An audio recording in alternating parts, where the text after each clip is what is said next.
नमस्कार मंडळी. आजची प्रसन्न सकाळ. सकाळी सकाळी वॉक करण्यासाठी निघालेले आहे. तुम्हालासुद्धा आजूबाजूचा परिसर दाखवते. पॉझिटिव्ह अफर्मेशन्स लिहिणं किंवा जी गोष्ट आपल्याला हवी आहे ती व्हिज्युअलाइज करणं, त्या गोष्टीचं चित्र आपल्या डोळ्यासमोर जसंच्या तसं उभं करणं, या सगळ्या ज्या गोष्टी आहेत त्या कधी सत्यात उतरतील जेव्हा आपण मनाने सतत चांगले विचार करू.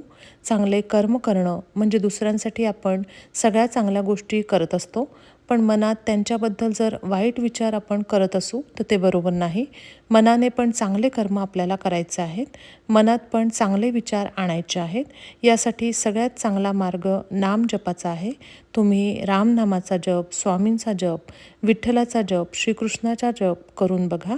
त्यामुळे आपले व्हायब्रेशन्स आपण वाढवून ब्रह्मांडाकडे जे आपल्याला हवं आहे ते मागू शकतो.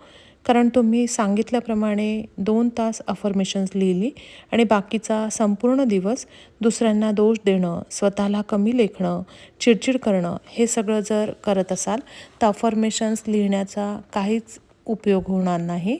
सगळ्यात पहिली गोष्ट तर आपल्याला खरंच काय हवं आहे, दिलेलं आयुष्य कंप्लेंट न करता छान आनंदाने जगायचं आहे, ही गोष्ट मनात नक्की करा. कारण कोणीही परफेक्ट नाही. त्यामुळे कदाचित आपल्या आजूबाजूला जी माणसं आहेत त्यांचे सगळेच गुण आपल्याला आवडतील किंवा सगळंच त्यांचं आपल्याला पटेल असं होणार नाही. ही वस्तुस्थिती आपण मान्य करायला हवी. मलाच असं का, माझ्यासोबतच असं नेहमी का होतं, हे बोलणं थांबवलं पाहिजे. नाहीतर तेच बोलून नेहमी तसंच होत राहणार आहे. कोणाला काही देताना, कोणासाठी मनापासून काही करताना आपला भाव काय आहे हेच देवाला समजत असतं. प्रत्येक माणसामध्ये ईश्वर आहे. त्यामुळे कोणाला लागेल असं बोलू नये. दुसरी बाजू म्हणजे जेवढं आपण इतरांना देऊ, जेवढं दुसऱ्यांचं कौतुक करू, दिवसभर छान आनंदी राहू, तेवढ्या चांगल्या गोष्टी वाढत जाणार आहेत.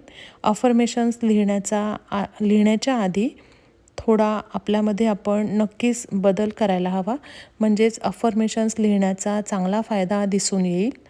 निगेटिव्ह विचार येणं, एखाद्याचा राग येणं, चिडचिड होणं, हे सगळे इमोशन्स प्रत्येकामध्ये असतात. परंतु येणारे हे जे निगेटिव्ह विचार आहेत ते धरून न ठेवता ते सोडून देण्याची सवय आपण लावून घेतली पाहिजे. सतत आपण आनंदी असू असंसुद्धा होणार नाही. पण विचारपूर्वक आपण जर स्वतःवर काम केलं तर हे इमोशन्स आपण कंट्रोल नक्कीच करू शकू आणि आपल्याला हे कंट्रोल करता येतील.